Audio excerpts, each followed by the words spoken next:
to 9. It's time to go through your papers now. Joining us this morning is former Chief Secretary to the Treasury, David Mellor. We should point out, has already sorted his Christmas present for his granddaughter. Very organised, David. Yeah. Won't give it away, don't give it away, take it away. And the journalist, Emma Wolf. You've been brilliant this morning, both of you. So, David, first of all, important questions. What did you get your granddaughter for Christmas? Oh, no, I don't think you can give Well, oh, no, we can't. She might be she listening. watches something. Yeah. So, we'll ignore that. She's a precocious 4-year-old. Right. I can imagine. Let's get on with some work then instead. You couldn't imagine that. I don't know. No, we'll do some work instead. We'll pretend I never asked that. So let's talk about Gavin Williamson, shall we? So he quit last night after allegations of bullying. This is in the Times. Yes, it's all over the place. Yeah. Yes. I just thought, some of our faithful viewers are not around for the 6 o'clock hour, and that this is the big story, because it raises so many different things. First of all, how a twat like Williamson... Okay, I'm not sure you can use that word. Yeah, let's try another word. A twit. Twat's fine. Twerp, like Williamson, be given... Another Prime Minister gets a chance to sack him. That's 3 in all. And it is depressing, the low quality of people that can get into the cabinet these days, and that impacts, I think, on their ability to take decisions. But the other problem, of course, is that Williamson really taints the man who appointed him. You see, I'd rather hoped that the new Prime Minister would be able to push away all the things that made such a misery of the life of Boris Johnson and of Liz Truss, but instead of which he clutches these people to his bosom. See, I rather like Suella Braverman. I think she's tough, but having done what she did in terms of being careless with public information, you've got to serve as a period when your sins are washed away. And the fact he brought her back, and the fact that he then brings back Williamson, all it means is that he himself is tainted as a result of this. And in fact, if you look at the Times, Sunak's judgment in question in this analysis, and the final paragraph says Sunak's problem is that he is inexperienced while not being that powerful politically. It's a real worry. Yeah, in power, but not in control, perhaps. I mean, he is only 42. He was obviously Chancellor throughout a pretty significant period in our history. But do you agree that his judgment has been marred by this? He has, yeah, you're right, he has political experience. There's a kind of combination of naivety, I think, and also stubbornness in Rishi Sunak. It's sort of odd. It's a sort of nothing job that Gavin Williamson was appointed to. It was a sort of unnecessary appointment. Exactly. Except for maybe keeping him on side. So true. But it wasn't a created appointment, though. I mean, that was a position that's been held by lots of other people. But having made the mistake, which people make mistakes, he should have acted decisively. The minute those texts came out, the first allegations last week, and there was no kind of question in Westminster of whether or not Gavin Williamson was a wrong un. He should have acted decisively, instead of which it's gone on for a week.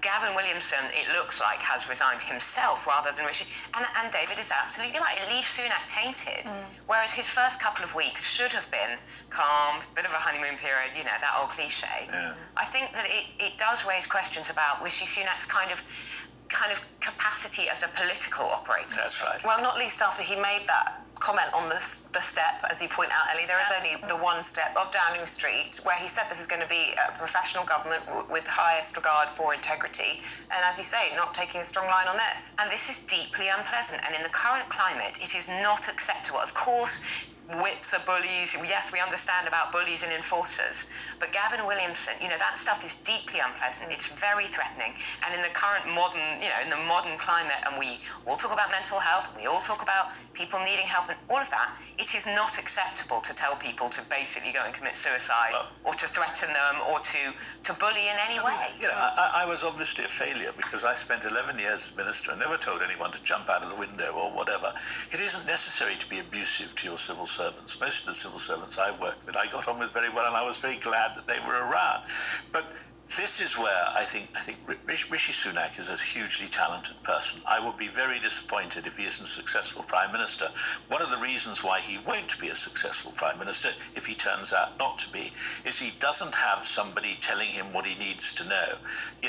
I know I make this point too often, and shut me up if I'm becoming dull and repetitive. And back to the care home. But I tell you that Margaret Thatcher needed somebody to tell her what she wouldn't know about what was happening in the tea room. And so William Whitelaw was the person, her deputy, who would tell her things, and she had the sense most of the time to listen to him. I don't believe if there was a tough, experienced person who Rishi Sunak trusted, we would ever have seen Gavin Williamson again. Because all of this stuff about what Gavin Williamson said when he was at the Ministry of Defence was all out there, around in the bars and whatever. And to be not brought down, but brought low by this kind of nonsense is sad and avoidable. Yes, it is. And I mean, it's going to be an open goal, isn't it, for Labour at PMQs a little bit later on today. Perhaps the timing of that resignation statement significant, so that was clear for Rishi Sunak, the PMQs. But as you say, I mean, for somebody who talks about integrity, very, very difficult when there's questions about Gavin Williamson and Suella Braverman, and we're only, 2 weeks in? That's the point. The Premiership? That's the point. It's difficult. Okay, Emma, let's have a look at the Mirror, shall we? And the story there about food prices, quite shocking statistics, actually. Food bills set to rise by £682 a year. Yeah, the headline is Shop of Horrors, and this is, people are talking about has inflation reached its peak and whatever. Food prices are still absolutely soaring. I think anyone who's been to the supermarket recently will be amazed at the way things are just going up 20, 30%. It could maybe only be 20 pence, but for the basics, for things like, rice, potatoes, bread, meat, milk, all the staples that people rely on, food prices are going through the roof. And this is a report in the Mirror saying that food prices, as you say, on average expected to increase £680 over the next year. Grocery price inflation is hitting 14.7%. So we talk about inflation being around 10%, but in terms of certain things, food prices, energy bills, it's nearly at 15%. Yeah. And of course, this is hitting poorer families harder. Inflation hasn't peaked. There's no sense of when food prices will actually kind of settle or where they will settle. And this survey in the Mirror is very interesting. A Kantar survey is saying that a quarter of households are now struggling financially. Yeah. A lot of consumers switching to own brands, to cheaper labels. Or indeed food banks, as we were reporting in the bulletin this morning. And a lot of those people using food banks are people who are in work. Who are working, who are bringing up children, who are literally wondering, eating or eating. I was in a food bank last week doing a story on this, and the lady that ran the food bank was telling me that a quarter of people through the door are working people, and the food is up, as you say, in pasta and oil, I think it's something like 60%. So for working people even, just getting food on the table for their children is proving impossible. And it's not a luxury. No. Food and heating, we hope, are these things that absolutely everybody has to go, they have to buy food, and it's a real worry. We're coming. And I know you ladies are looking at each other because you assume a prat like me wouldn't know anything about that, but I do the family food shopping. Do you? And I have to tell you, I have been quite shocked. It's not the price of luxury items, it's the price of basic commodity. Yeah. And I ask myself, how can people cope with this kind of increase? Well, It's noticeable for those of us who can afford it. For those who can't afford it, it's seriously awful. And that's why inflation has got to be driven down. And inflation on basic foodstuffs, particularly so, because a lot of this stuff is not imported.